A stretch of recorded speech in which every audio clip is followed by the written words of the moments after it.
Hello दोस्तों, आप सभी का स्वागत है समसामयिक घटना चक्र के ऑनलाइन प्लेटफॉर्म पर। मैं मोहित यादव आप सभी के बीच उपस्थित हूँ। आज अपने इस वीडियो में लोग बात करेंगे न्यूज़पेपर के निचोड़, और ये न्यूज़पेपर का निचोड़ जो है वो 11 मार्च 2025 के महत्वपूर्ण खबरों को समाहित यहाँ पर किया गया, संकलित किया गया है। विभिन्न पत्र पत्रिकाओं जैसे Dainik Jagran, the Hindu, Indian Express, DD news, PIB, ANI की महत्वपूर्ण खबरों को समाहित किया जाता है। साथ ही साथ कुछ अन्य महत्वपूर्ण वेबसाइट और जो सोर्सेज हैं जैसे आकाशवाणी, उनको भी यहाँ पर समाहित किया जाने लगा है अब। ठीक है, तो यहाँ पर बेसिकली जो न्यूज़पेपर का निचोड़ होता है वो आपके समझ प्रस्तुत किया जाता है, जिससे आपके प्रीलिम्स के फैक्ट यानी कि आरओ, बीपीएससी, यूकेपीएससी, एमपीपीसी, जेपीएससी, फिर उसके बाद सीजीपीएससी, जितने भी हिंदी भाषी क्षेत्र हैं, साथ ही साथ वनडे एग्जाम है, उन सभी के लिए ये करंट अफेयर की क्लासेस बहुत महत्वपूर्ण होती है। और जो लोग मेंस की तैयारी कर रहे हैं, मेंस के लिए इंपॉर्टेंट डाटा चाहते हैं, उनके लिए भी ये करंट अफेयर की क्लास बहुत महत्वपूर्ण हो जाती है। यहाँ से आपको मेंस के इंपॉर्टेंट डाटा मिल जाते हैं, कुछ इवेंट्स होते हैं, वो इवेंट्स आप अपने मेंस के आंसर राइटिंग में मेंशन कर सकते हैं, वो सारी चीजें यहाँ पर आपको मिल जाती हैं। कोई विदेशी राष्ट्राध्यक्ष का भारत दौरा हुआ या भारत के किसी अ, आधिकारिक दौरा हुआ, भारत के प्रधानमंत्री, उपराष्ट्रपति या विदेश मंत्री का, तो उन सारी चीजों को यहाँ पर हम समाहित करते हैं। और अंतरराष्ट्रीय संबंध में आप उसका यूज कर सकते हैं, या जीएस के अन्य प्रश्न पत्रों में जहां वो रिलेवेंट हो वहां पर आप उस चीज को सेट करके आराम से उसको यूज कर सकते हैं। तो इस प्रकार से देखा जाए तो यहाँ पर आपको मेंस का डाटा मिल जाता है और प्रीलिम्स के इंपॉर्टेंट फैक्ट भी मिल जाते हैं। ठीक है, चलिए स्टार्ट करते हैं। सबसे पहले देखते हैं दिवस दिवस कौन सा महत्वपूर्ण है। ठीक है, अब यहाँ पर देखें कौन सा दिवस मनाया जाता है। वर्ल्ड प्लम्बिंग डे मनाया जाता है, जो 11 मार्च का दिन होता है। 11 मार्च को कौन सा दिवस मनाया जाता है? 11 मार्च को मनाया जाता है विश्व प्लम्बिंग दिवस। ठीक है, विश्व प्लम्बिंग दिवस मनाया जाता है। हर 11 मार्च को हम विश्व प्लम्बिंग दिवस मनाते हैं। यह दिन सार्वजनिक स्वास्थ्य की रक्षा, जल संसाधनों को आगे बढ़ाने और आर्थिक समृद्धि को बढ़ावा देने की प्लम्बिंग की महत्वपूर्ण भूमिका को पहचान दिलाते हैं। ठीक है, अब यहाँ बात करें, प्लम्बिंग सिर्फ पाइप और फिटिंग से कहीं ज्यादा है। जो प्लम्बिंग है उसको हम समझ लेते हैं सिर्फ पाइप और फिटिंग तक ही सीमित है, लेकिन प्लम्बिंग इससे कहीं ज्यादा है। यह सुरक्षित समुदायों, संदर्भीय नवाचारों और संतुष्टिदायक करियर की नींव है। और इस बार का थीम क्या है? जो विश्व प्लम्बिंग दिवस है, world plumbing day. World plumbing day कब मनाया जाता है? परीक्षा में आपसे कोई पूछे, मार्च 11 यानी कि 11 मार्च को मनाया जाता है। 11 मार्च को मनाया जाता है। थीम क्या है इसका? इसका थीम है plumbing is more. Plumbing is more इस बार का थीम है, ये याद रखिएगा, प्लम्बिंग इज मोर। इस बार जो प्लम्बिंग डे मनाया जा रहा है, वर्ल्ड प्लम्बिंग डे 11 मार्च को यानी आज, उसका थीम है। चलिए खबरों पे बात करें तो भारत ने तेहरान में 5वीं बार एशियाई महिला कबड्डी चैंपियनशिप जीती है। ठीक है, किसने जीत ली है? यहां पर देखा जाए भारत ने जीत ली है। तेहरान में आयोजित 5वीं एशिया महिला कबड्डी चैंपियनशिप भारत ने जीत लिया है। भारतीय महिला कबड्डी टीम ने ईरान को हराकर, किसको हराया है? ईरान को हराया, ये पॉइंट याद रखिएगा। ठीक है, भारतीय महिला टीम ने ईरान को डिफीट करके अपना खिताब जीता है। 5वां खिताब है इस बार, तो ये पॉइंट इंपॉर्टेंट हो जाता है आपके परीक्षा के दृष्टिकोण से। देखिए आयोजन कहां पर हुआ था? तेहरान में इसका आयोजन किया गया था। कौन सा संस्करण था? 5वां संस्करण था एशियाई महिला कबड्डी चैंपियनशिप का। किसने जीता है? भारत ने जीता है। किसको पराजित किया है? ईरान को पराजित किया है। ठीक है, तो ये पॉइंट हो गया आपके परीक्षा के दृष्टिकोण से बहुत महत्वपूर्ण। जो स्पोर्ट्स से रिलेटेड करंट अफेयर होते हैं, ठीक है, स्पोर्ट्स से रिलेटेड जो करंट अफेयर होते हैं उस दृष्टिकोण से बहुत महत्वपूर्ण है ये। आगे जान ले कि भारतीय टीम ने 8 मार्च 2025 को तेहरान में आयोजित छठी एशियाई महिला कबड्डी चैंपियनशिप 2025 के फाइनल की मेजबानी ईरान को 32-5 से हराया था। यहां पर देखें, भारत ने 5वीं बार जीता है, 5वीं बार जीत गया है। और संस्करण कौन सा था? संस्करण था 6वां, ये याद रखना, 6वां संस्करण था। 6 संस्करणों में भारत ने 5 बार जीता है अब तक। ठीक है, फाइनल देखा जाए तो फाइनल में देखें तो ईरान को 32-25 से हराया था, 32-25 से ईरान को हराया था। और छठी एशिया महिला कबड्डी चैंपियनशिप 2025 6 से 8 मार्च 2025 तक तेहरान में आयोजित की गई थी। परीक्षा में आपसे पूछ सकता है कि जो छठवीं एशियाई महिला कबड्डी चैंपियनशिप का आयोजन हुआ था, उसका आयोजन कहां पर किया गया था? कहां पर इसका आयोजन हुआ था? तो तेहरान में आयोजित किया गया था। तेहरान ईरान में पड़ता है। ठीक है, आगे हम बात करें, यह तीसरी बार था जब ईरान एशियाई महिला कबड्डी चैंपियनशिप की मेजबानी कर रहा था। इससे पहले ईरान ने 2007 और 2017 में इसकी मेजबानी की है। यहां पर बात करें, यह 3rd टाइम है जब ईरान होस्ट कर रहा था एशियन वुमेन्स कबड्डी चैंपियनशिप को। ठीक है, यहां पर देखें, इससे पूर्व 2007 में और 2017 में ईरान ने इसको होस्ट किया है। तो ये पॉइंट आपकी परीक्षा के दृष्टिकोण से इंपॉर्टेंट हो जाता है। यहां पर आपको कितने पॉइंट्स मिले मैं आपको बताता हूं। देखिए सबसे पहला पॉइंट तो ये मिल गया, किसने जीता है एशियाई महिला कबड्डी चैंपियनशिप? भारत ने जीता है। ठीक है, भारत कितनी बार जीत चुका है? भारत अब तक 5 बार जीत चुका है। 5 बार भारत जीत चुका है। इस बार जो एशिया महिला कबड्डी चैंपियनशिप है, इसका आयोजन कहां पर किया गया था? ईरान के तेहरान में इसका आयोजन किया गया था, ठीक है। और उसके बाद हम बात करें जो कौन सा संस्करण था, तो ये 6वां संस्करण था, ठीक है, 6वां संस्करण था। ईरान में अब तक कितनी बार आयोजित किया जा चुका है? 3 बार आयोजित किया जा चुका है। कौन कौन? 2007, 2017 और 2025। आयोजन कब हुआ था? यहां पर देखें 6 से 8 मार्च 2025 को, 8 मार्च 2025 को इसका आयोजन किया गया था, ठीक है। इतने पॉइंट याद रखना है आपको, आपके एग्जाम में इतने पॉइंट से आपका काम बन जाएगा। चलिए अगली खबर पर बात करें तो एंड्रयू बार्टो और रिचर्ड सटन को एएम ट्यूरिंग अवार्ड 2024 जीता, ठीक है। किसने जीता है? एंड्रयू बार्टो और रिचर्ड सटन। जो रिचर्ड सटन है उन्होंने एएम ट्यूरिंग अवार्ड 2024 जीता है, ठीक है। आपके परीक्षा के लिए इंपॉर्टेंट हो जाता है, डायरेक्टली पूछ सकता है कि एएम ट्यूरिंग अवार्ड निम्नलिखित में से किसको प्रदान किया गया है, ठीक है। दोनों लोगों का नाम दे सकता है, एक ऑप्शन दे देगा एंड्रयू बार्टो, दूसरा ऑप्शन दे देगा ऑप्शन बी रिचर्ड सटन, तीसरा ऑप्शन दे देगा ए और बी दोनों, और चौथा ऑप्शन किसी अन्य का नाम दे देगा। तो यहां पर ऑप्शन सी के साथ आप जाएंगे, एंड्रयू बार्टो और रिचर्ड सटन जो है इन दोनों लोगों को प्रदान किया गया। यहां पर आप देख सकते हैं ये है एंड्रयू बार्टो और रिचर्ड एस सटन, ठीक है। चलिए बात करें यहां पर संयुक्त राज्य अमेरिका के एंड्रयू जी बार्टो और रिचर्ड एस सटन को प्रतिष्ठित 2024 एसीएम एएम ट्यूरिंग पुरस्कार, ठीक है, एसीएम एएम ट्यूरिंग पुरस्कार से सम्मानित किया गया। एसीएम एएम ट्यूरिंग अवार्ड जो है ये प्रदान किया गया। किसको किसको प्रदान किया गया? दोनों नाम याद रखिएगा। आगे हम बात करें प्रतिष्ठित, ठीक है, this prestigious am Turing award जो है ये कंप्यूटिंग का नोबेल पुरस्कार माना जाता है। यानी कि कंप्यूटिंग के क्षेत्र में जो एएम ट्यूरिंग अवार्ड है इसको नोबेल पुरस्कार कहा जाता है कंप्यूटिंग क्षेत्र का, ठीक है। इसकी घोषणा संयुक्त राज्य अमेरिका के न्यूयॉर्क में एसोसिएशन फॉर कंप्यूटिंग मशीनरीज के द्वारा यानी एसीएम के द्वारा की गई है। किसके द्वारा की गई है? एसीएम के द्वारा की गई है। और एसीएम का फुल फॉर्म क्या है? एसीएम का फुल फॉर्म है एसोसिएशन फॉर कंप्यूटिंग मशीनरी। इसी के द्वारा एएम ट्यूरिंग अवार्ड जो है ये प्रदान किया जाता है और इस बार 2 लोगों को प्रदान किया गया, दोनों अमेरिका के नागरिक हैं।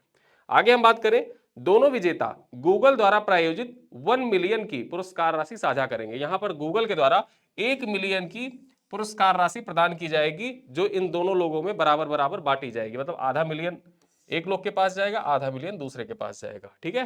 किसने जीता है यह याद रखिएगा, एंड्रयू बार्टो और रिचर्ड सटन ने जीता है। और जो एएम ट्यूरिंग अवार्ड है इसको कंप्यूटिंग के क्षेत्र का नोबेल पुरस्कार कहा जाता है। चलिए आगे हम बात करें, अगली खबर है द वेल्थ रिपोर्ट 2025। अब द वेल्थ रिपोर्ट 2025 है, यह आपके परीक्षा के दृष्टिकोण से इंपॉर्टेंट है। रिपोर्ट एंड इंडेक्स,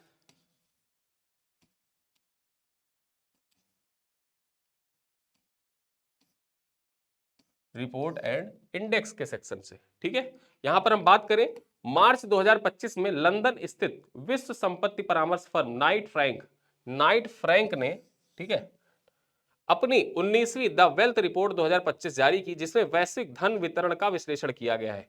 ये रिपोर्ट जो जारी की गई है द वेल्थ रिपोर्ट, परीक्षा में आपसे डायरेक्टली पूछ सकता है कि ये किसके द्वारा जारी की जाती है?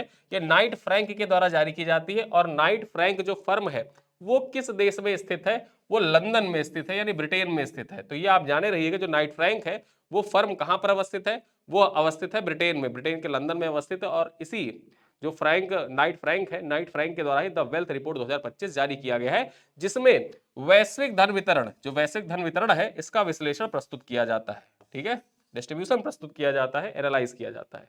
चलिए रिपोर्ट के अनुसार भारत दुनिया का चौथा सबसे बड़ा हाई नेटवर्थ इंडिविजुअल्स वाला देश है। यहां पर देखा जाए तो हाई नेटवर्थ इंडिविजुअल्स वाले देशों की जो सूची जारी की गई है इस रिपोर्ट के द्वारा बताई गई है, उस रिपोर्ट में देखा जाए तो भारत का कौन सा स्थान है? भारत का स्थान है चौथा, ठीक है, भारत का चौथा स्थान है उस रिपोर्ट में, यहां पर ये रिपोर्ट कह रहा है। आगे हम बात करें 2024 में भारत में 85,698 हाई नेटवर्थ इंडिविजुअल्स थे जो पिछले वर्ष की तुलना में 6% अधिक है। यानी 2024 की बात कर रहा है, 2024 में कितने हाई नेटवर्थ इंडिविजुअल थे यानी कि जिनकी आय जो थी उनकी हाई थी। इंडिविजुअल्स का मतलब होता है व्यक्तिगत रूप से किसकी आय सबसे ज्यादा है, उनकी संख्या अगर जो देख ली जाए तो यहां पर 2024 में भारत में हाई नेटवर्थ इंडिविजुअल्स की संख्या कितनी थी?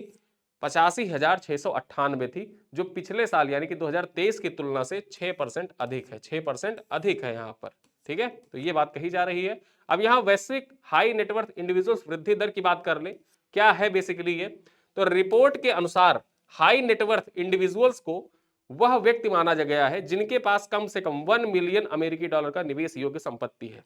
उनके पास इतना एसेट है कि वो 1 मिलियन डॉलर कहीं निवेश करना चाहे तो कर सकते हैं। ऐसे लोगों को ही माना गया है हाई नेटवर्थ इंडिविजुअल्स। ठीक है, तो आप समझ गए जो हाई नेटवर्थ इंडिविजुअल्स है इसकी परिभाषा बेसिकली क्या है, कैसे इसको डिफाइन करेंगे। डिफाइन ऐसे करेंगे कि उनकी कोई भी व्यक्ति अगर है, उसकी संपत्ति 1 मिलियन डॉलर निवेश करने की क्षमता अगर उसमें है, तो वो माना जाएगा कि वो व्यक्ति हाई नेटवर्थ इंडिविजुअल्स है। ठीक है, आगे हम बात करें 2024 में वैश्विक हाई नेटवर्थ इंडिविजुअल्स आबादी 4.4% से बढ़कर कितना हो गया, 23,41,378 हो गई, जबकि 2023 में यह संख्या 22,43,300 थी। यानी कि देखा जाए 2024 में पूरे विश्व में जो हाई नेटवर्थ इंडिविजुअल्स हैं उनकी संख्या कितनी है पूरे विश्व में, 23,41,378 थी। और जबकि ये 2023 में कितना था, 2023 में यह था कितना, 22,43,000। ठीक है, 22,43,300 ये संख्या थी। और वृद्धि कितनी दर्ज की गई, 4.4% की वृद्धि दर्ज की गई। 2023 से 2024 के बीच में 4.4% की वृद्धि दर्ज की गई। सबसे ज्यादा हाई नेटवर्थ इंडिविजुअल्स कहां पर है, सबसे ज्यादा जो हाई नेटवर्थ वाले इंडिविजुअल्स हैं उनकी संख्या है अमेरिका में, सबसे ज्यादा अमेरिका में है। उसके बाद हम बात करें, उनके बाद क्रमशः चीन का स्थान आता है और चीन के बाद स्थान आता है जापान का। ठीक है, यहां पर देखें तो सबसे ज्यादा अमेरिका में है, फिर उसके बाद चीन में है और चीन के बाद आता है जापान का स्थान। और भारत का कौन सा स्थान आता है, भारत का स्थान आता है चौथा, भारत 4th रैंक पर है।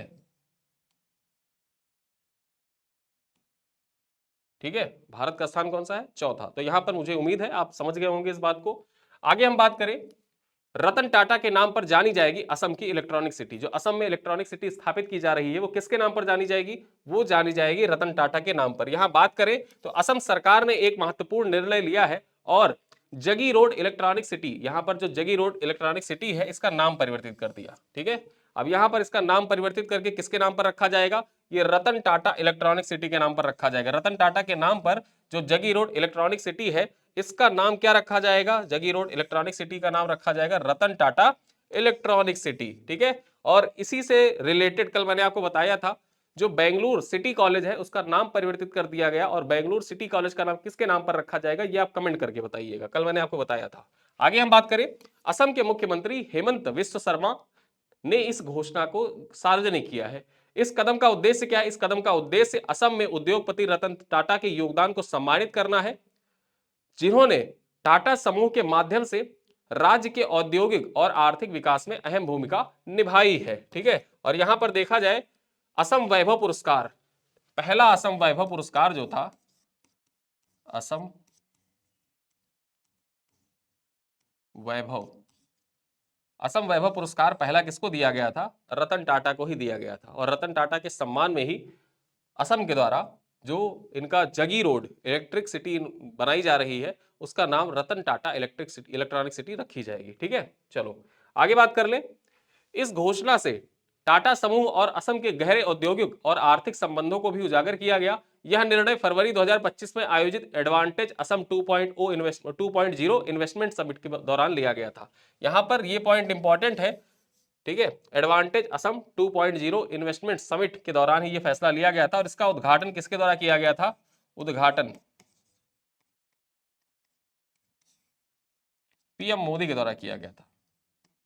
ठीक है, पीएम मोदी द्वारा उद्घाटन किया गया था, इनॉग्रेशन किया गया था एडवांटेज असम 2.0 का। ठीक है, ये भी इन्वेस्टमेंट, जैसे उत्तर प्रदेश इन्वेस्टर समिट था उसी प्रकार से ये भी इन्वेस्टर समिट ही था। इन्वेस्टर समिट था, यहाँ पे बहुत से इन्वेस्टर आए और राज्य में निवेश करने के लिए, बेसिकली जो इन्वेस्टर समिट होता है उसका आयोजन इसी उद्देश्य से किया जाता है ताकि राज्य में निवेश को बढ़ावा दिया जा सके। विभिन्न औद्योगिक कंपनियां हैं और विभिन्न जो उद्योगपति हैं वो राज्य में निवेश कर सके और राज्य के इंफ्रास्ट्रक्चर को बढ़ावा मिल सके उससे, इसी उद्देश्य से एडवांटेज असम 2.0 इन्वेस्टमेंट समिट का आयोजन किया गया था। अगली खबर पे चर्चा करें तो उत्तर प्रदेश सरकार राइज ऐप से करेगी टीकाकरण की निगरानी। राइज ऐप के माध्यम से टीकाकरण की निगरानी की जाएगी उत्तर प्रदेश में, और यूपी स्पेशल के सेक्शन से इंपॉर्टेंट हो जाता है। ठीक है, यूपी स्पेशल के दृष्टिकोण से ये पॉइंट इंपॉर्टेंट है आपके परीक्षा के लिए। ठीक है, क्या है, उत्तर प्रदेश सरकार ने अपने जो टीकाकरण कार्यक्रम है और अधिक प्रभावी बनाने के लिए रैपिड इम्यूनाइजेशन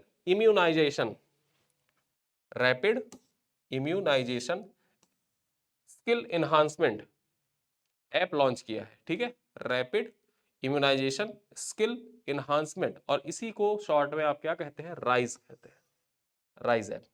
ठीक है, राइज ऐप, इसी को शॉर्ट में आप कहते हैं। परीक्षा आपसे पूछ सकता है कि उत्तर प्रदेश सरकार द्वारा हाल ही में लॉन्च किए गए राइज ऐप का पूर्ण रूप है।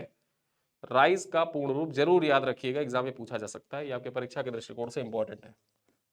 ठीक है, 2022 2023 जब आप पीसीएस का पेपर देखेंगे, 24 में तो नहीं आया था फुल फॉर्म से कोई क्वेश्चन, 23 में आया है, 22 में आया है, 21 में भी फुल फॉर्म से क्वेश्चन आए हैं। मागा के बारे में पूछा हुआ था। ठीक है, तो ऐसे क्वेश्चन जो होते हैं ना, जो शॉर्ट नेम दे रखते हैं उसका फुल नेम पूछता है, तो वो क्वेश्चन के दृष्टिकोण से देखा जाए तो ये राइज इंपॉर्टेंट हो जाता है, याद रखिएगा।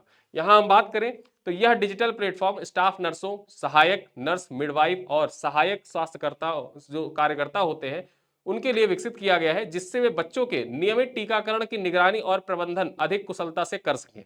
इसी दृष्टिकोण को ध्यान में रखते हुए इसको लॉन्च किया गया है।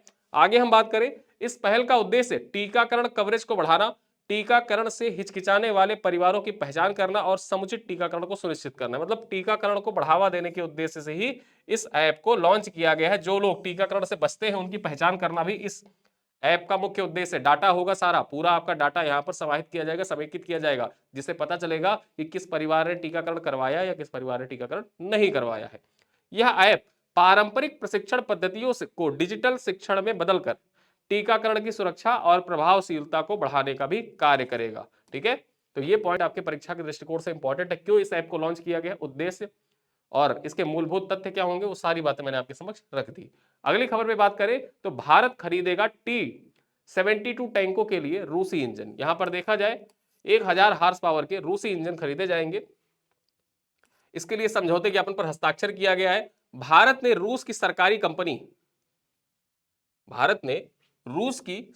कंपनी ROE के साथ, ठीक है, किसके साथ, ROE के साथ एक समझौते ज्ञापन पर हस्ताक्षर किया है, जिसके तहत भारत T-72 टैंकों के लिए रूसी 1000 HP इंजन खरीदेगा। यहां पर देखा जाए जो रूस के 1000 हार्स पावर के इंजन है उनकी खरीद के लिए भारत और रूस के बीच में समझौते ज्ञापन पर हस्ताक्षर किया गया है। ठीक है, परीक्षा में आपसे पूछ सकता है डायरेक्टली कि भारत ने T-72 टैंकों के लिए 1000 हार्स पावर के इंजन खरीद के लिए किस देश के साथ समझौते ज्ञापन पर हस्ताक्षर किया है। डायरेक्टली आप टिक करके आइएगा, किसके साथ, रूस के साथ। ठीक है, रूस के साथ ये समझौते ज्ञापन पर हस्ताक्षर हुआ है। आगे देखें, इस समझौते के तहत 24.8 करोड़ अमेरिकी डॉलर लगभग 2156 करोड़ रुपए का करार किया गया है तथा समझौते के तहत चेन्नई के अवाडी स्थित आर्म्ड व्हीकल निगम लिमिटेड, ठीक है, को प्रौद्योगिकी हस्तांतरण मिलेगा। यहां पर देखा जाए जो रूस की कंपनी है, रूस की कंपनी जो प्रौद्योगिकी यानी टेक्नोलॉजी ट्रांसफर करेगी, वो टेक्नोलॉजी ट्रांसफर किस कंपनी को किया जाएगा, तो यहां पर देखिए चेन्नई की अवाडी स्थित आर्म्ड व्हीकल्स निगम लिमिटेड को अपनी प्रौद्योगिकी ट्रांसफर करेगी। और उसी के तहत देखा जाए तो यहां पर भारत में जो रूसी इंजन है 1000 हार्स पावर के, वो खरीदे जाएंगे, उनका निर्यात यहां पर आयात किया जाएगा। ठीक है, और बनाए जाएंगे। चलिए आगे हम बात करें, टैंकों की सक्रियता और शक्ति बढ़ाने के उद्देश्य से यह समझौता किया गया है। सेना के T-72 टैंक अभी 780 हार्स पावर इंजन से लैस हैं, जबकि भारतीय सेना के T-72 टैंकों के लिए 1000 हार्स पावर इंजन की खरीद के बाद टैंकों की सक्रियता और शक्ति और ज्यादा बढ़ जाएगी। यानी कि अभी जो T-72 टैंक है उनमें देखा जाए तो 780 हार्स पावर के इंजन का प्रयोग किया जाता है, लेकिन जो 1000 हार्स पावर इंजन का प्रयोग जब किया जाएगा तो इससे क्या होगा, जो टैंकों की सक्रियता है और उसकी शक्ति है उसमें एकाएक वृद्धि दर्ज की जा सकेगी। अगली खबर क्या है, अमिताभ मुखर्जी बने राष्ट्रीय खनिज विकास निगम के अध्यक्ष और प्रबंध निदेशक। ये है अमिताभ मुखर्जी और ये बने हैं NMDC के अध्यक्ष और प्रबंध निदेशक। बात करें तो हाल ही में भारतीय रेलवे लेखा सेवा IRAS के 1996 बैच के वरिष्ठ अधिकारी अमिताभ मुखर्जी को आगामी 3 वर्षों के लिए राष्ट्रीय खनिज विकास निगम के नए अध्यक्ष एवं प्रबंध निदेशक के रूप में नियुक्त किया गया है। और आगे जाने कि ज्ञातव्य है कि इस नियुक्ति से पहले जो अमिताभ मुखर्जी है, ये एनएमडीसी में मार्च 2023 में सीएमडी अतिरिक्त प्रभार और नवंबर 2018 से निदेशक वित्त के रूप में कार्यरत रहे हैं और इसके साथ ही वे NMDC steel limited and legacy iron के अध्यक्ष भी रह चुके हैं। ठीक है, तो ये पॉइंट आपके परीक्षा के दृष्टिकोण से इंपॉर्टेंट हो जाता है कि एनएमडीसी यानी कि एनएमडीसी का फुल फॉर्म क्या है? एनएमडीसी का फुल फॉर्म है national mineral development corporation. NMDC के अध्यक्ष और प्रबंध निदेशक किसको बनाया गया है? अमिताभ मुखर्जी को बनाया गया है। ये पॉइंट याद रखना। ठीक है, चलो अगली खबर पर देखें। केसकर ठाकुर को साहित्य अकादमी अनुवाद पुरस्कार। जो केसकर ठाकुर है, यहां पर आप देख सकते हैं, यह है केसकर ठाकुर, इनको मिला है साहित्य अकादमी अनुवाद पुरस्कार। आगे हम बात करें, समोल गांव रहिका प्रखंड मधुबनी के निवासी प्रोफेसर केसकर ठाकुर को साहित्य अकादमी अनुवाद पुरस्कार से सम्मानित किया गया है। ठीक है, ये कहां के रहने वाले हैं? बिहार के रहने वाले हैं और जो लोग बीपीएससी देने जा रहे हैं, ठीक है, 71वीं बीपीएससी जो देंगे उनके लिए ये पॉइंट बहुत ही महत्वपूर्ण है। यूपीपीसीएस के लिए भी इंपॉर्टेंट है, यूपीपीसीएस के लिए इनका नाम इंपॉर्टेंट हो जाता है, लेकिन जो बीपीएससी देने जा रहे हैं उनके लिए इनका जिला इंपॉर्टेंट हो जाता है। बीपीएससी देखिए, करंट अफेयर ऐसे ही इंपॉर्टेंट होते हैं। किसी भी राज्य की घटना है, वो घटना हमारे लिए इंपॉर्टेंट है, लेकिन उस राज्य स्टेट पीसीएस के लिए अगर वो स्टेट पीसीएस के दृष्टिकोण से प्रश्न बना रहा है, तब जैसे उत्तर प्रदेश का कोई व्यक्ति है, जैसे आप मान लीजिए कि रेडियो मैन के नाम से राम सिंह बौद्ध, अब रेडियो मैन के नाम से राम सिंह बौद्ध मशहूर है। बीपीएससी जब सवाल पूछेगा तो ये पूछ सकता है कि रेडियो मैन के नाम से निम्नलिखित में से कौन से व्यक्ति मशहूर है? राम सिंह बौद्ध ऑप्शन रहेगा। ठीक है, लेकिन यूपीपीसीएस पूछेगा तो वो ये पूछेगा कि राम सिंह बौद्ध का संबंध उत्तर प्रदेश के किस जिले से है? रेडियो मैन राम सिंह बौद्ध, जिनका नाम Guinness book of world record में दर्ज है, उत्तर प्रदेश के किस जिले से संबंधित है? ऐसे प्रश्न पूछता है स्टेट पीसीएस। जब यूपी स्पेशल या बिहार स्पेशल के सवाल बनेंगे तब उसी दृष्टिकोण से जब बिहार स्पेशल का सवाल बनेगा तो उसमें सीधे सीधे पूछेगा कि साहित्य अकादमी अनुवाद पुरस्कार से सम्मानित केसकर ठाकुर का संबंध बिहार के किस जिले से है? मधुबनी जिले से है। ठीक है, जैसे इस बार पूछ लिया था, जो शूटर थी किस विधानसभा क्षेत्र से चुनाव लड़ी थी, उनके बारे में पूछ लिया था। तो ऐसे प्रश्न अक्सर बीपीएससी पूछता रहता है, ये पॉइंट याद रखिएगा। आगे हम देखें, उन्होंने बांग्ला उपन्यास अरण्यक का मैथिली अनुवाद के लिए यह पुरस्कार से सम्मानित किया गया। जो ये पुरस्कार दिया गया है उन्हें किस लिए दिया गया है? एक बांग्ला उपन्यास था जिसका नाम क्या था? अरण्यक। ठीक है, अरण्यक उपन्यास था, बंगाली नॉवेल था अरण्यक, इसी के लिए इसका इन्होंने मैथिली भाषा में अनुवाद किया। ठीक है, मैथिली भाषा में अनुवाद किया और उसी अनुवाद के लिए इनको साहित्य अकादमी अनुवाद पुरस्कार से सम्मानित किया गया। ठीक है, आगे हम बात करें, बांग्ला उपन्यास अरण्यक विभूति भूषण बंदोपाध्याय द्वारा लिखित उपन्यास है। जो ये अरण्यक उपन्यास है, ये अरण्यक उपन्यास किसके द्वारा लिखी गई है? ये उपन्यास लिखी गई है विभूति भूषण बंदोपाध्याय। ठीक है, किसके द्वारा? विभूति भूषण बंदोपाध्याय के द्वारा अरण्यक उपन्यास लिखी गई थी और इसी का इन्होंने मैथिली भाषा में अनुवाद किया। किसने? केसकर ठाकुर ने। और केसकर ठाकुर का संबंध कहां से है? मधुबनी, बिहार से है। ठीक है, चलो अगली खबर पे चर्चा करें तो राजस्थान रॉयल्स ने लॉन्च की पिंक प्रॉमिस जर्सी। अब राजस्थान रॉयल्स आईपीएल टीम है, राजस्थान रॉयल्स आप जानते ही होंगे। राजस्थान रॉयल्स के द्वारा देखा जाए तो पिंक प्रॉमिस जर्सी लॉन्च की गई है, अंतरराष्ट्रीय महिला दिवस के अवसर पर लॉन्च की गई थी। यहां पर बात करें तो अंतरराष्ट्रीय महिला दिवस 8 मार्च 2025 के अवसर पर राजस्थान रॉयल्स ने पिंक प्रॉमिस जर्सी लॉन्च की। अब आपके लिए एक प्रश्न है, प्रश्न क्या है? प्रश्न ये है कि आपको बताना है थीम, किसका थीम? जो अंतरराष्ट्रीय महिला दिवस मनाया गया। मैंने आपको अंतरराष्ट्रीय महिला दिवस के बारे में बताया, थीम बताया, पीडीएफ में प्रोवाइड कर दिया, क्वेश्चन भी पूछ लिए, आपको बताना है थीम कमेंट बॉक्स में लिखकर। ठीक है, थीम बताना है, थीम क्या है अंतरराष्ट्रीय महिला दिवस 2025 का। चलिए आगे हम बात करें, राजस्थान रॉयल की जो सीएसआर शाखा है, कॉर्पोरेट सोशल रिस्पॉन्सिबिलिटी, जिसको आप सीएसआर कहते हैं, सीएसआर को शॉर्ट में क्या कहते हैं? कॉर्पोरेट सोशल रिस्पॉन्सिबिलिटी शाखा रॉयल चैलेंजर फाउंडेशन ने भी एक पिंक प्रॉमिस अभियान फिल्म औरत है तो भारत है लॉन्च के साथ अंतरराष्ट्रीय महिला दिवस मनाया। यहां पर देखा जाए, औरत है तो भारत है, औरत है तो भारत है, ये अभियान किस आईपीएल टीम के द्वारा लॉन्च किया गया था? एग्जाम में डायरेक्टली आपसे पूछ सकता है। तो राजस्थान रॉयल्स की जो सीएसआर शाखा है उसी के द्वारा लॉन्च किया गया था। उसकी सीएसआर शाखा का नाम क्या है? Rajasthan royal foundation. ठीक है, चलिए अगली खबर पे बात करें तो केंद्रीय गृह मंत्री अमित शाह ने गांधीनगर में हाई परफॉर्मेंस स्पोर्ट्स सेंटर का शिलान्यास किया। हाई परफॉर्मेंस स्पोर्ट्स सेंटर का शिलान्यास किया। और ये खबर कहां से है? ये खबर है डीडी न्यूज से। डीडी न्यूज का इनपुट है। यहां पर बात करें तो केंद्रीय गृह मंत्री अमित शाह ने 9 मार्च को गांधीनगर में हाई परफॉर्मेंस स्पोर्ट्स सेंटर का शिलान्यास किया है। कहां पर? हाई परफॉर्मेंस स्पोर्ट सेंटर का शिलान्यास अमित शाह के द्वारा 9 मार्च को कहां पर किया गया? गांधीनगर गुजरात में किया गया है। आगे बात करें, सरकार का लक्ष्य है कि 2036 में ओलंपिक खेल मोटेरा स्टेडियम के पास सरदार पटेल स्पोर्ट्स संकुल में आयोजित करना है। सरकार का लक्ष्य है कि 2036 में, देखिए अभी तो दावेदारी प्रस्तुत की गई है ओलंपिक के लिए भारत की, भारत भी ओलंपिक के लिए दावेदार है। कौन कौन से देश? जैसे तुर्की हो गया, ठीक है, तुर्की प्रस्तुत कर रहा है दावेदारी, मिस्र प्रस्तुत कर रहा है दावेदारी, ठीक है, यूएई प्रस्तुत कर रहा है दावेदारी, भारत प्रस्तुत कर रहा है दावेदारी। बहुत से देश दावेदारी प्रस्तुत कर रहे हैं कि हम होस्ट करेंगे ओलंपिक 2036 वाले, ठीक है। अब यहां देखा जाए तो उसी क्रम में जो भारत है, भारत अपनी तैयारियों को दिखाने के लिए कि हमारे पास तैयारियां हैं, उन्हीं तैयारियों को दिखाने के लिए सरकार का क्या लक्ष्य है कि 2036 में जो ओलंपिक खेल मोटेरा स्टेडियम के आसपास जो सरदार पटेल स्पोर्ट्स संकुल है वहां पर आयोजित किया जाए। और इसके लिए गुजरात सरकार ने तैयारियां भी शुरू कर दी हैं, ठीक है। तो ये पॉइंट है आपके परीक्षा के दृष्टिकोण से इंपॉर्टेंट। और यहां सबसे खास बात यह है कि गुजरात जो है वो देश भर में सबसे ज्यादा स्पोर्ट इंफ्रास्ट्रक्चर वाला राज्य है। पूरे देश में सबसे ज्यादा स्पोर्ट्स इंफ्रास्ट्रक्चर कहां पर है? जो खेल अवसंरचना है पूरे देश में वो कहां पर है, किस राज्य में है? तो वो राज्य का नाम है गुजरात, ठीक है। ये पॉइंट याद रखिएगा, सबसे ज्यादा जो स्पोर्ट्स इंफ्रास्ट्रक्चर वाला स्टेट कौन सा है? गुजरात है। अगली खबर है, भारत में चीन और अमेरिका के बाद दुनिया की तीसरी सबसे बड़ी मेट्रो प्रणाली। यहां पर आप देख सकते हैं हरदीप सिंह पुरी, हरदीप सिंह पुरी राज्यसभा में खड़े होकर अपने वक्तव्य के दौरान इन्होंने बताया कि प्रश्नकाल के दौरान इनसे प्रश्न पूछा गया था, उस प्रश्नकाल के दौरान जो प्रश्न पूछा गया उसके उत्तर में जवाब में इन्होंने बताया कि भारत में चीन और अमेरिका के बाद दुनिया की तीसरी सबसे बड़ी मेट्रो प्रणाली है। और इसी वजह से ये पॉइंट्स आपके एग्जाम के लिए इंपॉर्टेंट हो जाता है। जो बताया है इन्होंने, डाटा दिया है, वो डाटा भी यहाँ पर जानेंगे।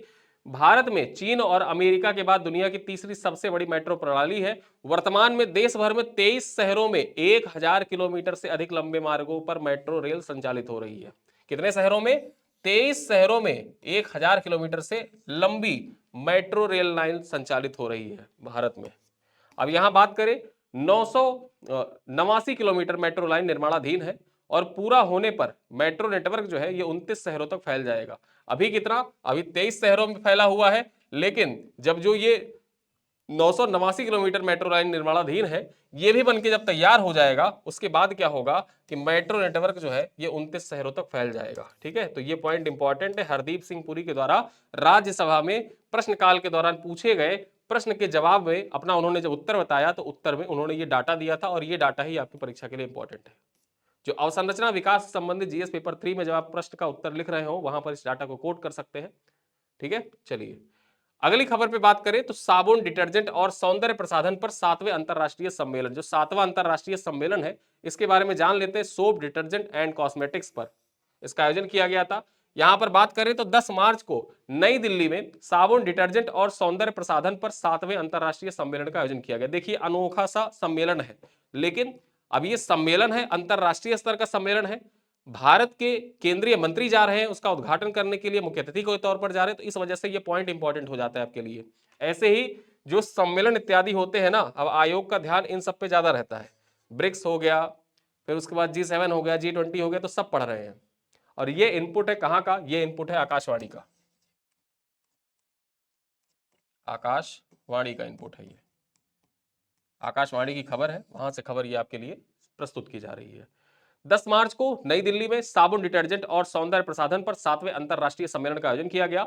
इस सम्मेलन में मुख्य अतिथि के रूप में सड़क परिवहन एवं राजमार्ग मंत्री नितिन गडकरी सम्मिलित हुए थे। कौन सम्मिलित हुए थे? नितिन गडकरी जी यहां पर सम्मिलित हुए थे। और यहां पर बात कर ले पॉइंट्स की, तो सम्मेलन का विषय क्या था? जो ये सम्मेलन आयोजित किया गया, इस सम्मेलन का विषय था स्वच्छता का भविष्य। क्या था? स्वच्छता का भविष्य, the future of cleanliness, the future of cleanliness, ये इसका थीम था। इसी थीम पर इसको आयोजन किया गया था। जो 7वां अंतरराष्ट्रीय सम्मेलन था साबुन, डिटर्जेंट और सौंदर्य प्रसाधन पर। ठीक है, अब यहाँ आज के जो इंपॉर्टेंट प्रश्न थे, मतलब पॉइंट्स थे, उन पॉइंट्स पे हमने चर्चा कर ली। उन्हीं पॉइंट्स पर आधारित कुछ प्रश्न है आपके लिए, जो प्रश्न मैं आपके लिए छोड़ कर जाऊंगा। इन प्रश्नों का उत्तर आपको कमेंट बॉक्स में देना होता है। ठीक है, इन प्रश्नों का उत्तर आपको कमेंट बॉक्स में देना होता है। कोई भी पॉइंट, कोई भी प्रश्न का ऐसा नहीं है जो अभी तक हमने पढ़ा उससे बाहर हो।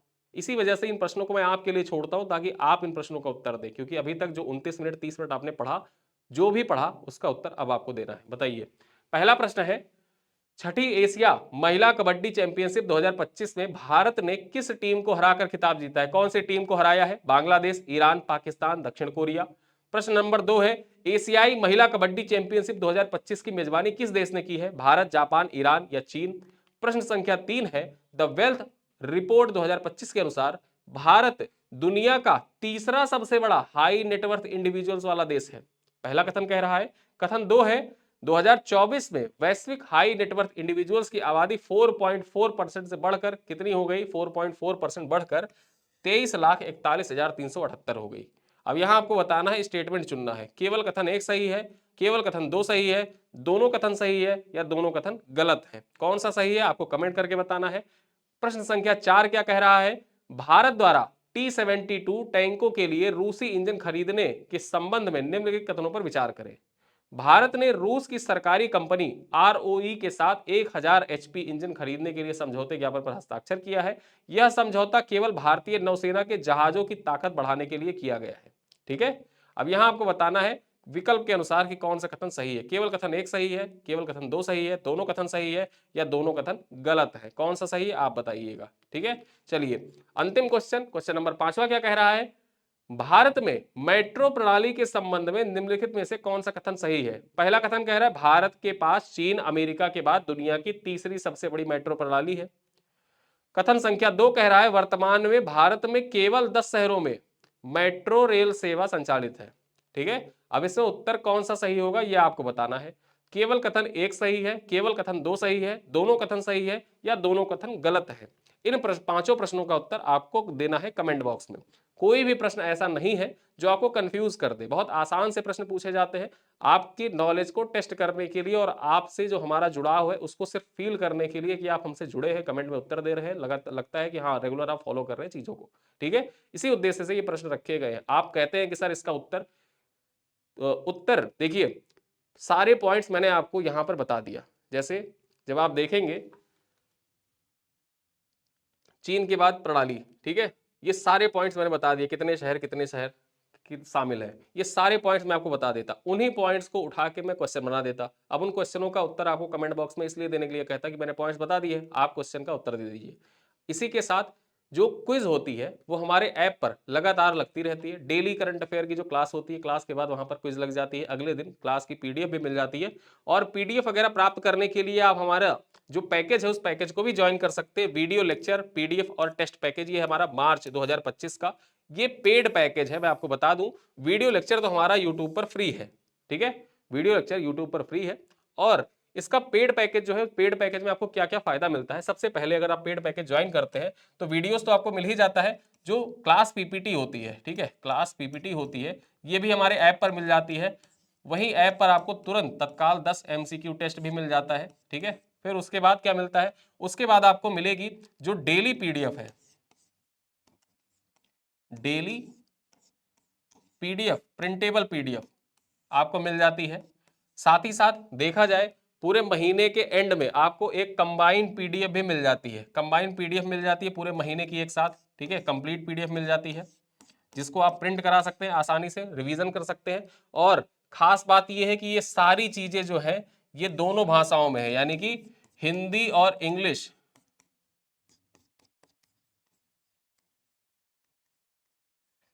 हिंदी और इंग्लिश दोनों भाषाओं में टेस्ट भी उपलब्ध है। जो पीडीएफ है वो पीडीएफ भी उपलब्ध है। और ये पीडीएफ वगैरह डेली प्राप्त करने के लिए व्हाट्सएप कम्युनिटी बनाई गई है। क्या बनाई गई है?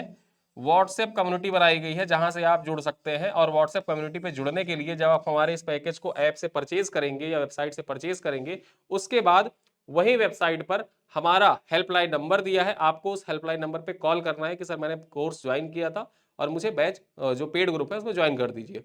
फिर उसके बाद वो चेक करके वेरीफाई करके आपको व्हाट्सएप का लिंक भेज देंगे, व्हाट्सएप कम्युनिटी में आप ज्वाइन हो जाएंगे। बहुत से लोग कम्युनिटी में जुड़े हुए हैं, लगातार लोगों से संवाद होता रहता है। आप लोग भी चाहें जो परचेज करते हैं, और बहुत से लोग ऐसे हैं जिन्होंने परचेज तो कर रखा है लेकिन उन्होंने कम्युनिटी नहीं ज्वाइन कर रखी है, फिर वो जाके स्टोर पे जाते हैं, प्ले स्टोर पे, फिर वहां पे आप लोग रिव्यू डालते हैं कि सर हमको कम्युनिटी नहीं ज्वाइन किए हैं हम। तो रिव्यू डालने से अच्छा है आप एक बार हेल्पलाइन नंबर पे कॉल करिए और आपको कम्युनिटी में ऐड कर दिया जाएगा। कैसे कम्युनिटी, कैसे आप जा सकते हैं, परचेज कर सकते हैं, ये भी मैं आपको बता दूं। सबसे पहले आप जाइएगा गूगल पर और सर्च करिएगा SSGCP, समसामयिक घटना चक्र पब्लिकेशन, सर्च करिएगा। सर्च करने के बाद होम पेज खुल जाएगा। होम पेज खुलने के बाद आपको जाना है वीडियो लेक्चर के सेक्शन में। वीडियो लेक्चर के सेक्शन में जाइए और यहां पर जैसे ही आप वीडियो लेक्चर का सेक्शन खोलेंगे, मार्च, फिर उसके बाद आपको फरवरी का भी पैकेज मिल जाएगा। इन सब की वैधता जो है, वैधता वैधता जो है वो 1 साल की है। ठीक है, 1 साल की वैधता है। 1 साल तक आप इन सब चीजों का फायदा उठा सकते हैं। मतलब फरवरी में आपने खरीदा 2000 पर, मतलब अभी फरवरी 2025 में अगर जो आपने खरीदा है तो फरवरी 2026 तक इसकी वैधता रहेगी, 1 साल तक। 1 साल तक आप इसको पढ़ सकते हैं, टेस्ट लगा सकते हैं, जो भी करना चाहे, रिवीजन करना चाहे, सब कुछ कर सकते हैं। सेम वही है मार्च में। और यहां पर मैं आपको एक बार दिखा भी देता हूं।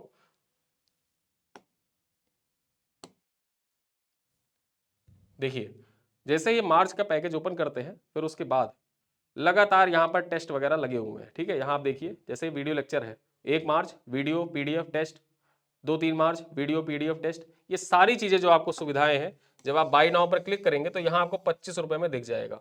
25 रुपए दिख जाएगा, ऑफर चल रहा है, तो यहाँ पर आप एक कॉइन का ऑप्शन होगा, कॉइन पर टिक कर देंगे तो ये आपका जो मूल्य है वो 25 रुपए से भी घट के 18 रुपए 75 पैसे हो जाएगा। और 18 रुपए 75 पैसे में आप जुड़ के इतनी सारी सुविधाओं का लाभ उठा सकते हैं। जानकारी जरूरी थी।